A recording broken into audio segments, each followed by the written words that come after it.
Ингээд ээлжид нэгэн сонин хачин болсон бодит гоё түүхээ ярихад бэлэн болж байна.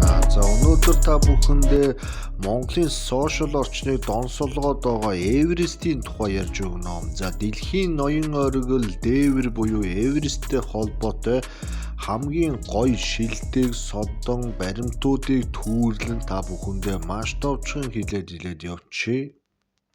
За Эверестийн өндөр яг одоогийн байдлаар 8848 метр гэдэг тийм хэмжээсээр хэмжигдэж явж байдаг. За Эверестийн нэрийг бол анх Энэтхэгийн Их Британий ерөнхий судлаач Эндрю Во гэдэг нөхөр 1810 онд энэ уулын нэрийг Эверест гэж оноож анх нэрлэж түүхэнд бол бичиж үлдээсэн байгаа. За Эверестийн эзэд гэж ямар улсууд байна вэ гэхээр Хятад, Непал буюу Балб энэ хоёр улс Эверестийг эзэмшдэг, эзэн суудаг юм байгаа. Товчхон хэлэх юм бол Эверестийн орой дээр гараад өмнөд тал нь бол Непалийн нутаг, хойд тал нь бол Хятадын нутаг гэж ойлгож болно. За тэгээд Хятад талаасаа бол авиралтууд бол маш ховор бол хийгддэг. Ерөнхийдөө Хятадууд Эверестийн ноён оргилд ариун дагшин ууланд хүн амьтан гаргаж тавар онцаас хийгээд байх бол нэг дуртай биш. Непалийн засаг захиргаа бол тодорхой сезонуудад зориулаад янз янзын тийм тоотой жуулчдыг дээш нь уулчдыг гаргах тиймэрхүү хөтөлбөрүүдийг бол боловсруулдаг. За тэгвэл энэ нь бол тодорхой хэмжээний үн хөлстэй байдаг учраас ерөнхийдөө бол нэлээд нарийн шалгуураар бол дээш нь гарах хүмүүсээ гаргана. Тэрнээс шин дуртай мөнгөтэй нь бие гарчигээ гүүгээ гарчдаг юм биш. Яг нарийн ярих юм бол Эверест бол дэлхийн хамгийн өндөр уул гэж бас хэлэхгүй юм байна лээ. Яагаад тэгэхээр Эверест уулын хэмжигтээ далайн түвшнөөс дээш нь ингээд хэмжижихэд 8848 болчиход байгаа. Гэтэл Хавай дээр байдаг Мауна Кеа гэдэг нэг уул байгаа. Энэ уул бол 10,210 метрийн тийм өндөртэй байгаа. Гэтэл энэ уулын яг доод тал нь бол далайн түвшнээс доошоо байгаа учраас ерөнхийдөө ингээд Эверестийг бол гүйцэхгүй байгаа. Яг уул гэдэг хэлбэрээр ярих юм бол хамгийн том уул бол энэ Хавайд байгаа. Далайн түвшнөөс дээр байгаа хамгийн өндөр уул гэх юм бол Эверест орох нь бол тодорхой. За Эверестийн оргил яг одоогийн байдлаар би түрүү хэлсэндээ 8848 метр байгаа гэж. Гемлан нурууны яг энэ хэсэг Эверестийг дагаад байрлаж байгаа энэ уулнууд бол 8000 метрээс дээш өндөртөө оргилууд ингээд шигүү шахуу байрлсан ийм уулын тогтоц байгаа. Яг судлаач нарын хэлж байгаагаар бол Эверестийн ноён оргил нэг 100 жил тутам 40 см-аар дээшилж байгаа гэж байна. Энэ ямар учиртай гэхээр Гемлан нуруугийн ингээд доогуур Энэтхэгийн хавтан төрж орсноос болж Евро-Азийн буюу энэ Гемлан уулс ингэж доогуур нь шургаж орж байгаа учраас дээшээгээ ингэж баг зэрэг ингэж өндөрсөж байгаа гэсэн. За энэ хоёр хавтан Евро-Азийн болон энэ Энэтхэгийн хоёр хавтангийн энэ уулзар дээр байгаа учраас байнгын жижирхийлэлт газар хөдлөлт бол болж идэг. За үүнийг нь Хятад болон Непал Энэтхэг улс бол маш ихээр мэдэрч хохирлын төр бол амсдаг байгаа. За үүнийг бол манай физикчид болон газар зүй судалдаг хүмүүс бол ерөнхийдөө мэдж байгаа. Төвүүдийн тектоник хөдөлгөөнөөс болж энэ Эверестийн уулан дээр байнгын жижиг хэмжээний жижирхийлэл газар хөдлөлт бол байнга явагдаж идэг гэсэн. Энэ нь юу гэсэн үг вэ гэхээр Эверестийн өндөр уул руу алхаад уул цас хадан дээр явж байх үед баг зэрэг жижирхийлэлт явагдахад уулын нуран цасны нуралт үүсэх бас өндөр эрсдэл бий болж байна гэсэн үг. Эверестийн оргилыг хоёр хэмжих түүнээр бол хэмжээд байгаа. За ерөнхий хэмжилт нь бол 8848 гэж яваад байгаа. Энэ болохоор цас мөсөн бүрхүүлтэй чигээр нь шууд ингээд тооцчиход байгаа. Тэгэнгүүт энэ өндрийг Хятад болон Непал хоёр улс зөвшөөрж байгаа ч гэсэн Хятадын талаас буюу хойд талаас нь хэмжээд үзэхээр 8844 метр болоод байгаа. Тэгэхээр 4 метр сух дутаад байгааз энийг юу гэж тайлбарлаад байгаа юм бэ гэхээр Эверестийн ноён оргилын яг хадан одоо тий хэсэг бол яг ийм байна. Тэн дээр 4 метр зузаантай цас мөс тогтцсон байгаа байна гэдгийг бол одоо ингэж тайлбарлаад байгаа. Яхахгүй Эверестийн оргил дээр бол үнэхээр тийм зузаан цас мөсөн одоо тийм хэсэг бол байдаг. За энэ дээр гарна гэдэг бол маш өндөр эрсдэлтэй. Хайлтарн, уунан, салхинд одоо цохигдно, одоо тий дэгээ бүх юм мултрах гэх мэт юм байгаа. Тэгээ дээрэс нь газар хөдлөж ижирхийлэлт одоо тий янз янзын агаарын хүчтэй урсгал орж ирэх юм бол энэ үзүүрийн хэсгийн одоо хөлдсөн бэхжсэн байгаа цас мөсийг унгаах тэгээд доошоо унах тийм өндөр эрсдэлтэй гэсэн үг. Эверестийн ноён ориглыг Эверестийн тэр уулын ерөнхий бүтцийг ингээд геологчид аваад үзэхэд бол 60 сая жилийн настай юм байна гэдгийг бол ерөнхийдөө мэдсэн. За 1924 онд судлаач Ноэл Одел гэдэг хүн бол Эверестийн ориглоос далайн чулуутсан олдууруудыг бол анх нээсэн байдаг. Тэгэхээр энэ юу гэсэн үг вэ гэхээр Эверестийн бүс нутаг одоо тэр хавь Эверест ерөнхийдөө арай нам байхад одоо далай тэнгисийн ёроол байсан гэсэн үг байгаа. За энэ нь бол мэдээж маш олон сая жилийн өмнөх байгаа. Тэгээ ойролцоогоор 450 сая жилийн өмнө одоо ийм Эверестийн ноён оргил ямар нэгэн далайн ёроол байсан гэдгийг одоо судлаач нар ухрааж ойлгосон байдаг. За тэгээд гисэн хэдий ч геологчид Эверестийг бол зөвхөн 60 сая жилийн өмнө л одоо хоёр хавтангийн хүчтэй толхилцоонд одоо гинт ингээд дээшээ босоод үүсцэн гэдгийг бас одоо янз янзаар мэтгэлцэж маргалддаг юм байна. Одоо Эверестийн цаг агаар юу ямар вэ гэж хүмүүс их сонирхоод идэг юм бэлээ. Эверестийн уур амьсгал бол дэлхийн хамгийн эрсдэс уур амьсгалтай иймэрхүү хэцүү газар байдаг. За 5300 метрээс дээшээгаа бол ерөнхийдөө тэгээ цас мөсөөр хучигдаад байнгын одоо хүчтэй салхи, ширүүн, шуурга тэгээ газар хөдлөлт, нуранг одоо янз янзын зүйл бол болдог. За жишээлбэл одоо миний өмнө ярьж ирсэн Эвересттэй холбоотой түүхтэр бол юу гэж ярьдгийг гэхээр уулын биелээс нар гарч ийн загаас амжаад очиж игээд гарч явах явцад бүр хэдэн ч удаа цаг агаарын байдал одоо янз янзаар эргэж ямар ч төлөвлөгөө бүх юм одоо нурдаг иймэрхүү их сонин одоо ааш авиртай өөрийнхөө одоо дээгүүр одоо хэр ургийн хүнийг бас алхуулаад байхгүй тиймэрхүү одоо лус савдаг гэж ерөнхийдөө яриад байдаг. Мэдээж яг хөө дээшээ авирж байгаа хүмүүсийн аюулгүй байдал өөрсдийн хувийн одоо багаж хэрэгслийг бол тултал хангах ёстойг бол одоо Непалийн засаг захаан бол байнгын анхааруулж хүчил төрөгч болон дулаан хувцас нэг бүрийн хэрэгсэл энтрийг бол авч явахыг бол байнгын шаардж идэг. Тэгээ хөтчүүд бол байнга хамт явж идэг. Тэгээд ууланд авирахыг хүссэн хүмүүс бол яг хөлдөж осгох янз янзын одоо зүйлээс сэргийлж маш сайн дулаан чанартай хувцснууд авч явах. За тэгээд янз янзын одоо ороолт, амны хаалт, хүчил төрөгчийн баг, одоо нүдний шил энтер гэх зүйлүүдийг бол бүр зайлшгүй авч явах шаардлагатай гэдгийг бол бүр заагаад өгчихсөн байгаа. Эверестийн оргил дээр бол хамгийн сайхан дулаахан үе гэж үзэхэд бол ойролцоогоор 20 градус байдаг. Хасах 20 шүү, нэмэх 20 ш. Хасах 20 градусын тийм хүүтэн байдаг. Яг энэ үеийг бол хамгийн сайхан гой дулаахан одоо тогтун байна гэж үздэг юм байна. Тэгээд дэрнээсээ дээшээгээ одоо 30 40 50 градус хүртэл одоо тухайн үеийн нөхцөл байдал халуун хүүтэн агаарын урсгал энтер гэх зүйлүүдээс болдог. За энэтхийн далаагаас ирж байгаа халуун агаар хойд Сибирээс ирж байгаа одоо хүүтэн хуурай агаар энтер одоо яг энэ Эверестийн болон Гямлан уулсуудад бол байнгын мөргөлдөж одоо цаг агаарын болон уур амьсгалын эрсдэс тийм эвгүй орчныг бол бий болгодог. Эверестийн энэ уул хаданд одоо ямар амьтан юу ургад яад юм бэ гэж бас хүмүүс сонирхож магадгүй. За ингээд 6000 метрээс дээш бол юу ч байхгүй. Ургамалч байхгүй, амьтанч байхгүй, юу ч байхгүй. Тэнд ерөөсөө юу ч байхгүй. Таал байгаа. Та болон таны аялж байгаа тийм найз нөхөд л байгаа. Өөр одоо тэнд юу ч байхгүй гэдгийг бол одоо хэлээд байдаг. За тэгээд уур амьсгал яагаад ийм эрсдэс байна гэхээр тэнд хүчил төрөгч бол маш бага.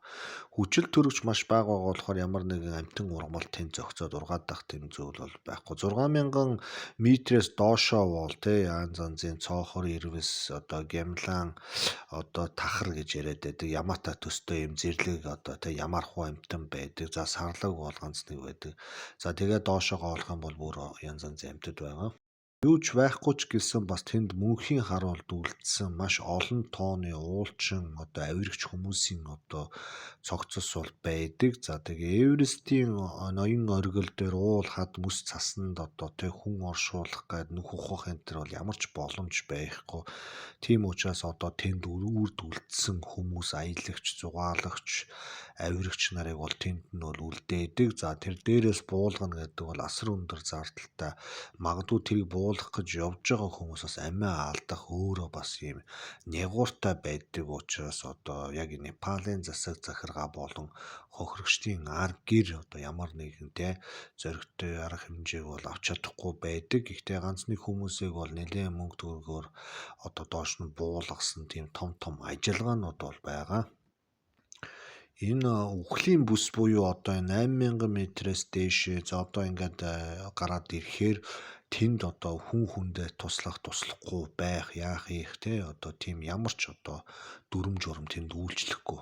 Та зөвхөн өөрийнхөө амь насыг л аварна. Та хин нэгний өмнө хариуцлага хүлээж одоо бууй барий би буулгая гэсэн тийм ямар ч тийм байхгүй. Тэгэхээр тийшээ гарч байгаа аврагч байгаа явж байгаа хүмүүс магадгүй аварч чадахгүй болол таныг тэнд нь үлдээгээд амьд өгсөн ч байсан хамаагүй үлдээгээд доошоо буугаад ирэхээр доор цэрэг цагдаа барьж байгаа шорон гянданд хийх тийм ямар ч одоо эрх зүйн ёс зүйн одоо тийм боломжууд бол байхгүй. Ягаад тэгэхээр тэнд бол үнэхээр маш хүнд эрсдэс нөхцөл байдаг учраас хүний хязгаараас давсан байдаг учраас одоо тэгээд ийм зүйлүүд бол тохиолдоод байдаг. Өнөөдрийн байдлаар ойролцоогоор нэг Эверестийн оргилд 300 орчим хүн нас барсан гэдэг тийм судалгаа бол байдаг. За тэгээд Эверестийн ууланд авирж байгаа хүн болгонд одоо үхлийн энэ аюул занал хийлэл бол нэг удаа биш бүр олон удаа Эверестийн уул руу гараад буугаад эртэл кемптэй очтол одоо 2 3 удаа ч юм уу 4 5 удаа ийм занал хийлэл бол байнга тохиолдчихдог. Нас баралтын хамгийн том шалтгаан нь бол яг нуранг хүчил төрөгчийн дутагдал ядрах геотерми түүнчлэн одоо осол аваар энэ төр янз янзын тэр зүйлүүд бол ордог. Эверестийн ноён оргилд одоо нас баралтыг дундажлаад бусад одоо 8,000-аас дээш метрийн өндөртөө уулуутай харьцуулаад үзэхээр 2% байна гэж яриад байгаа. Тэгэхээр нийт гарч байгаа хүмүүсийн нэг 2% нь осолдож амнасаа алдах эрсдэлтэй гэж. Энэ нь бол яг хуу бусад одоо те Эверестийн эргэн тойрон байгаа өндөр уулуудад гарч нас орж байгаа хүмүүстэй харьцуулаад үзэхээр үхлийн одоо те юугаараа дундаж төвшнөр бол 7 дугаар байранд орж байна гэж. За 1-р байранд миний санаж байгаа К2 гэдэг уул орж байгаа. Тэр уулан дээр гардаг хүмүүсийн за 25-аас 30% нь бол амнасаа алддаг гэдэг тийм судалгаа. Тэгэхээр 3 хүний нэг юм ч юм уу тийм одоо те үхлийн одоо тийм эвгүй байдалд ордог тийм хэцүү уул гэсэн үг. Үхлийн бүс буюу 8,000 метрээс дээш болоод ирэхээр одоо тэнд хүчил төрөгч бол маш багасаад одоо энгийн үг хэллэгээр тайлбарлах юм бол одоо та бидний амьсгалж байгаагаас 4 дахин бага хүчил төрөгч тэн дээр байна гэсэн үг. Тэгэхээр ойролцоогоор нэг 25% хүчил төрөгч тэнд байгаа гэсэн үг. Тэгэхээр яг ийм бага хүчил төрөгчтэй байгаа тохиолдолд хүн хүчил төрөгчийн баллоноор одоо те өөрийнхөө хүчил төрөгчийн хэрэгцээг хангана гэсэн үг. За тэг хүчил төрөгчөө дуусгаас өмнө одоо авиралтаа хийчээд буцаад үлдсэн хүчил төрөгчөөрөө доошоо бууж ирнэ гэсэн үг. Тэгэхгүй бол ямар нэгэн одоо тэг хүчил төрөгчийн нэмэлтгүйгээр бол хүн 1 юм уу 2 минут л одоо амьд байх тийм одоо магадлалтай гэж. Ягаад тэгэхээр 25% хүчил төрөгч хүнд бол хангалттай биш гэсэн үг. Эверестийн оргил руу одоо гарахаар тэмцэж явж байгаа уулчид бол ерөнхийдөө ойролцоогоор нэг өдрийн 2 цаг буюу 14 цаг гэхэд одоо ноён оргил дээр гараад зураг хөргөө авахуулаа те үлдээх барих юм уу үлдээгээд маш хурдан буух ёстой. Хэрвээ 2 цагаас хойш тэндээс одоо те бууж чадахгүй одоо те гарч чадахгүй байх юм бол эргээд буцаад маш яралтай өөрсдийнхөө буудалж исэн кемп рүү явах ёстой. Тэгэхгүй бол одоо энэ үхлийн бүсэд одоо оллогдож үлдэж тэнд хүйтэн шөнийг өнгөрөөх амиа алдах тийм өндөр эрсдэлд өөрсдөө оруулж гинэ гэсэн үг. Эверестийн оргилд гарчлаа за бүх юм сайхан болчлоо гэж болохгүй. Уулын бэлээс уулын оройд хүрээд буцаад яг авирсан газар буюу кемптэй ирэхэд яг энэ аялал бол зохистой. Тэрнээс Эверестийн орой дээр гарчаад бүх юм болчлоо, би энэ дээр гарчлаа, одоо болоо гэж ерөөсөө ханж болохгүй. Одоо ингээд замынхаа 50% хийж чинь гэсэн үг. Ингээд буцаад явах хэрэгтэй. Буцаад явах зам чинь өгсгөөс илүү маш өндөр аюултай байдаг. За тэгээд ихэнх жуулчид болон авирагч нар өксөж явж байхаас гэхээс илүү бууж явах үедээ осолдож бас амнасаа алддаг гэдэг тиймэрхүү юм байдаг. За дээрээс нь цасан шуурга, нуранга янз янзын зүйл бол болдог бууж явж явах үед. Уулаас буугаад явж явах үед цасан нуранг ч юм уу янз янзын одоо тэг зүйл болоод яг ингээд жуулчдыг хариуцаад явж байгаа тэр одоо шерпа буюу одоо замчин хүмүүс хүртэл өөрсдийнхээ амийг алддаг. Энэ хүмүүс бол Эверестийн оргилд олон удаа олон экспедиц хүмүүс дагуулж гараад буулгаж ирж исэн юм өндөр туршлагатай хүмүүс байсан ч гэсэн туршлагаас илүү хэмжээний эрсдэл гэдэг зүйл байдаг учраас 16 шерпа одоо 2014 оноос хойш Эверестийн ууланд бол амиа алдчихад. Та бидний урд нь үзчихсэн нөгөө Эверест гэдэг нэг киноны зураг авалт байдаг да. Энийг болохоор Эверестийн ноён оргил Гямлан уулсад бол яхахгүй авсан.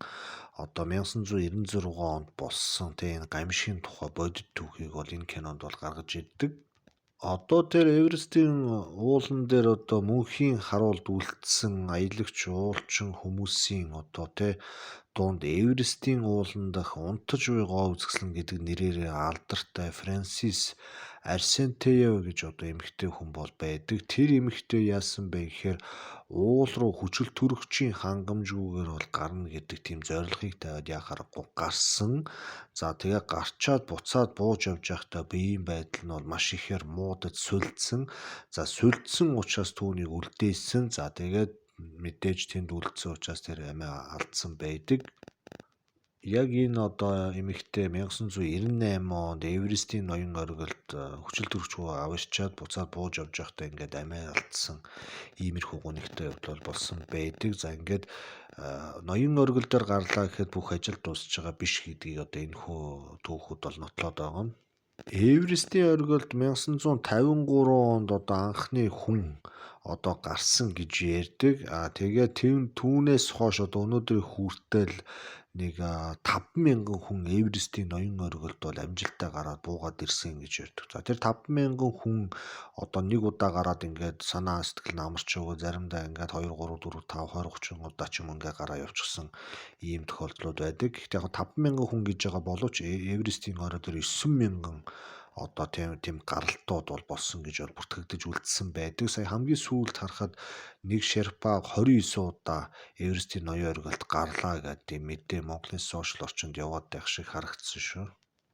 Одоо тэр Гямлан өндөр тэр 8000-аас дээш өндөртэй айхтар уулууд нуруунд дээгүүр одоо янз янзын хөтчүүд бол өөрсдийнх нь ажил нь учраас тэгээ байнгын гардаг. Тэгээ гаралт оролт авиралт болгон амь насны үн цэнтэй байдаг учраас маш болгоомжтой явах хэрэгтэй. Тэгээд үнэхээр эрсдэлтэй зүйлүүд байх юм бол шууд аяллыг цуцлах, буцах иймэрхүү аргуудыг бол авах хэрэгтэй. Тэгэхгүй бол жуулчид нэгэнт ирснийх одоо зүтгэж жагаад гарчээ гэдэг байдлаар бас нэлийн хүчтэй бол дээшээ бол довтолдог гэж ярьдаг. За энэ Гямлан нуруунд ч байгаа тэр Чо Оюу, Манаслу, Анапурна, Луцэ зэрэг одоо ийм 8000-аас дээш өндөртэй маш аюултай тийм одоо ориглууд бол байгаа. Түрүүн би тэр хэлсэн тэр Шинэ Зеландын одоо иргэн Сэр Эдмунд гэдэг тэгээ Балбын Шерпа нөгөө Тэнзэн Норгой гэдэг энэ хоёр хүн 1953 онд Эверестийн оргилд бол анх удаа гарч исэн байдаг. Тэгэнгүүт 1960 онд Хятадын уулчид Ван Хүжүү, Гүнбү, Цинхуа нар оргилд нь гарч одоо тэгтээ Хятадын талаас бол авирж гарснараа бол бас дэлхийн түүхэнд уулын авиралтын бас нэгэн том одоо шигтгэе болж үлдсэн байдаг. Харин 1975 онд Японы эмэгтэй одоо уулчин Жунко Тайбэ гэдэг одоо эмэгтэй Эверестийн ноён оргилд гарснараа дэлхийн хамгийн анхны эмэгтэй одоо Эверестийн оргилд гарсан хүн болж бас түүхэнд үлдээд байдаг. Бас нэг сонирхолтой тохиолдол нь юу гэдэг гэхээр 2001 онд одоо Америкийн Эрик гэдэг одоо нэгэн харааны бэрхшээлтэй хараагүй ийм хүн одоо энэ Эверестийн ноён оргилд Шерпа болон багийнхныхаа тусламж дэмжлэгтэйгээ амжилттай гараад амжилттай буугаад ирсэн бас юм түүх байдаг. Маш сонирхолтой. За тэгээ байжсэн чинь 2005 онд одоо Непалийн нэгэн залуу хос одоо Эверестийн оргил дээр хурим найраа хийя гэдээ одоо ингээд тэр дээр гараад гэрэлтээ хийж исэн одоо анхны хүмүүс болж одоо түүхэнд үлдээд байна. За тэгээд ингээ Эверестийн оргилтой холбоотой ийм сонин гоё хачин фактуудыг ярихад бол маш их байна. За тэгээд эндээс сурчлоод ингээ та бүхэнд мэдлэг тусал нэмэр олгоод ярихад 2008 оны нөгөө Бээжингийн олимп байдсан шүү дээ. Тэрний чинь одоо нөгөө бамбарыг 5 сарын 8-ны өглөөний 9 цаг 17 минутанд Эверестийн ноён оргил руу одоо дүүрч барьж гүйж гараад тэгээ тэн дээр одоо ингээд аваачиж чадсан гэдгээрээ дэлхийд одоо хамгийн өндөр одоо ноён оргил дээр олимпийн бамбарыг мандаасан, бадраасан гэдэг тийм том түүх болж үлдсэн байдаг. За тэгээ залгуулад янз янзын тийм гой зүйл баримтууд байна л да. Жишээлбэл одоо Америкийн Жордан Ромеро гэдэг одоо 13 настай хүү одоо 2010 онд Эверестийн ноён оргил дээр гарч исэн байдаг. Тэгээ Эверестийн одоо түүхэнд энэ залуу бол одоо энэ хүү юм да 13 настай хүү бол хамгийн одоо залуу гэдгээрээ бол бичигдэж үлдсэн байгаа. Өнөөдөр хүртэл одоо энэ рекордыг эвдсэн хүн бол байхгүй. Эверестийн ноён оргил руу гарчаад буугаад ирэхэд ер нь яад юм бэ гэхээр нэг ойролцоогоор 35 одоо цаг аялахад хүрэлцэх хэмжээний хүчил төрөгчийг өөрийн биед авч явах ёстой гэж ярьдаг юм байлээ. Энэ юу гэсэн үг вэ гэхээр одоо 7 баллон одоо хүчил төрөгчийг өөрийнхөө биедээ авч явна гэсэн. Хүчил төрөгчөө их амьсгалаад хурдан дуусгачих юм уу, хүчил төрөгчийн карант хөлдөх юм уу, ямар нэгэн зүйл болох юм бол хинт ч танд хүчил төрөгчийн маска болон хүчил төрөгчийн нөөцөө өгөхгүй. Яагаад тэгэхээр хүн болгонд 7 баллон байгаа. Тэрүүгээр очинд буцна. Нэг баллон ойролцоогоор 5 цаг таныг хүчил төрөгчөөр одоо амьсгалуулж амьд байлгана гэсэн үг. Эверестэд одоо мөнхийн харуулууд одоо тэнд амиа алдсан 300 гаруй хүний одоо цогц байгаа гэдэг. Тэднээс гадна бас нөгөө нэг хүн гэдэг амьтан чинь баа жишээ нь. За тэгээд энэ хүмүүсийн баа чигээд байгаа тэр баас нь тухайн одоо хэсэг дээр одоо ямар нэгэн байдлаар задрах ч юм уу урвалд орохгүй ингээд яг хөлдсөн чигээрээ байгаа. Өнөөдрийг хүртэл байгаа. За энийг бол яг нэг янз янзаар нарийн тооцож одоо график гаргаад байгаа юм билэ. 8000 кг одоо хүний баас шээстэн дээр байгаа гэдэг тиймэрхүү багцаа тооцоо бол байгаа юм билэ. Тэгээд энэ нь өөрөө тухайн орчныг тэр тусмаа одоо дэлхийн ноён оргилыг одоо баас шээсээр бузралж байгаа юм шиг иймэрхүү бас зүйл болоод байгаа. Гэтэл Эверестийн оргил гэдэг чинь өөрөө Хятадын болон Непалийн эсвэл одоо бүр дэлхийн нийт одоо хүмүүсийн хамгийн өндөр одоо шүтэж явдаг одоо ноён оргил уул байгаад байдаг. Тэгэхээр энэ дээр хүмүүс янз янзын одоо юмнуудаа үлдээгээд байгаа нь бас бусад хүмүүст бол таалагдахгүй байгаа нь ойлгомжтой. Тэгээд энэ бүх баас шээсийг ерөнхийдөө буулгад цэвэрлэе гэдэг талаар ерөнхийдөө янз янзаар бол санаа оноо явж байгаа. Тэгээ хамгийн зөв арга бол баад шээсэн бол баад шээсээ одоо сав баглаа уутанд хийгээд буцаага доош аваад дээрээчээ гэдэг шаардлагыг бол байнга тавиад байгаа юм байна лээ. Ихэнх одоо аялагч уулчид одоо хүмүүс бол дандаа ийм майхандаа ч юм уу шээж бааж байгаа байгаа. За тэгээд зарим нь бол яг ууд савндаа хийгээд аваад бууж ирж байна. За тэгээд зарим хүмүүс нь болохоор одоо янз янзын жих энэ төр хэрглэж байгаа. Том хүний памперс энэ төр хэрглэж одоо уулан дээр орж гарч явж байгаа. Тэгэхгүй бол бас яг аялж явах үед одоо бийцсах ч юм уу одоо цасан шуурх ч юм уу янз янзын тийм хэцүү байдлууд тохиолдог учраас болж өгвөл биеэ маш сайн засчаа дээшээ гарах хэрэгтэй. Ер нь Эверестийн ноён оргил руу гарах гэж байгаа хүн бол ойролцоогоор нэг те 9-7 хоног бол шаардлагатай гэж яриад байдгийн байлээ. Энэ юу гэсэн үг гэхээр өндөрт дасан зогтохын тулд одоо тусгай кемпүүд дээр очиод тэндээ бас 7 хоногийн турш ингэж одоо амарч бэлтгэл сургуульд хийж хүн амьтантай уулзаж цаг агаарын байдлыг харах энэ төр гэсэн тийм байдаг. Тэгээ энэ хооронд нь бие физиологч нь өндөрт ингээ аажмаар дасч идэг гэсэн үг. Тэгэхгүй шууд доор буулаа нисдэг дэргээр кемпэд хүрлээ кемпэс дэшээ одоо маш хурдтай алхлаа явлаа дараагийн кемпэд очлоо хоног хонлоо маргааш нь ингээ үргэлжлүүлээд угсраад явах ямар ч тийм боломж байхгүй. За ингээд өндөрт гараад ирсэн хүмүүс чинь буцаад кемпүүддээ буугаад ирнэ. Ингэнгүүтээ за болчлоо дараагийн кемп руу гүгээд хар ирчээр явчих гэж бас болохгүй. Яг нөгөө өндрийн ялгаа гаргахын тулд бас ахаа тэндээ 7 хоног ч юм ингэж байрлаж өөрийнхөө одоо бие физиологийг энгийн одоо те доод нам өндөрт одоо ингэж зохицуулах тиймэрхүү үйл ажиллагаануудыг бол хийх хэрэгтэй. Энэ нь бол тодорхой хэмжээний хугацаа бол ороод байгаа.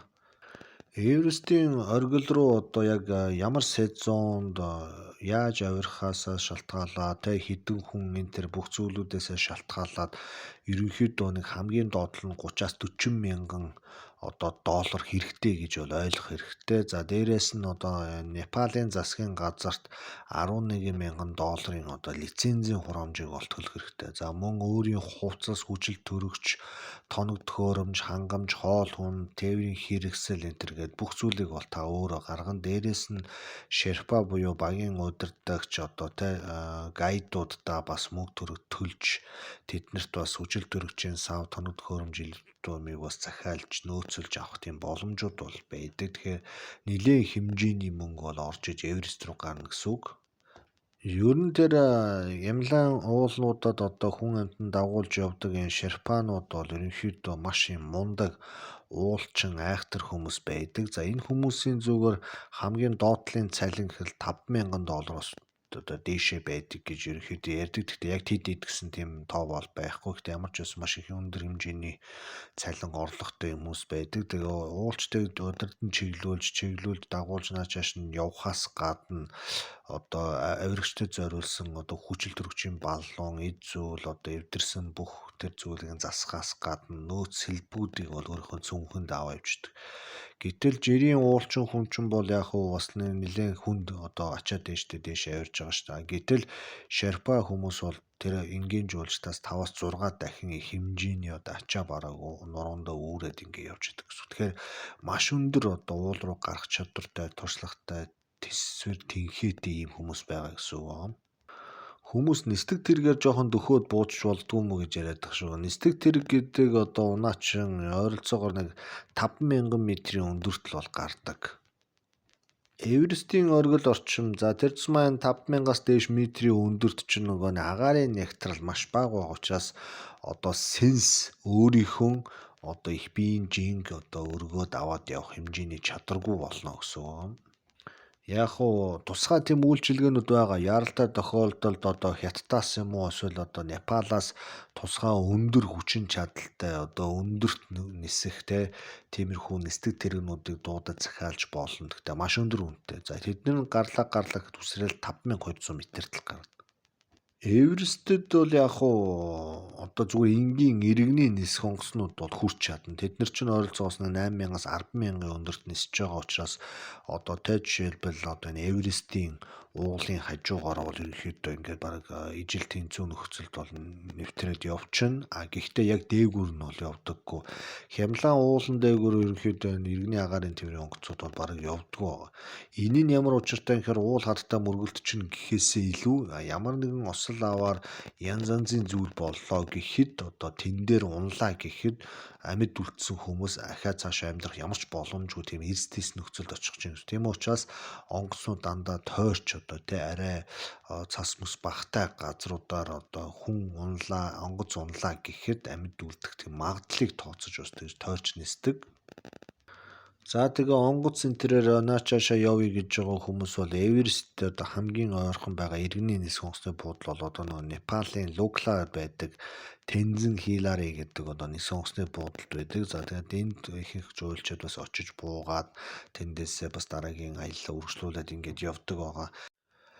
За ингээд өнөөдөр та бүхэндээ дэлхийн ноён оргил Эвересттэй холбоотой маш сонирхолтой баримтуудыг энгийн үг хэллэгээр та бүхэнд хэлж өглөө. Тэгээ таалагдсан болвол гоё түүхүүд суугийнхаа дардаг барьдаг бүх юм дээр дараад цайны мөнгө болон сэтгэлийн биелэг барихаар бол коммент дисгийн хамгийн дээр байгаа төрийн болон хаан банкны аль боломжтой дансанда та бүхэн шилжүүлэх боломжтой шүү гэдгийг та бүхэндээ хэлье. За ингээд тун удахгүй дараагийн гоё түүхүүд ар араасаа орж ирнэ. Тийм учраас та бүхэн орж гараад ойрхон байж байгаарай.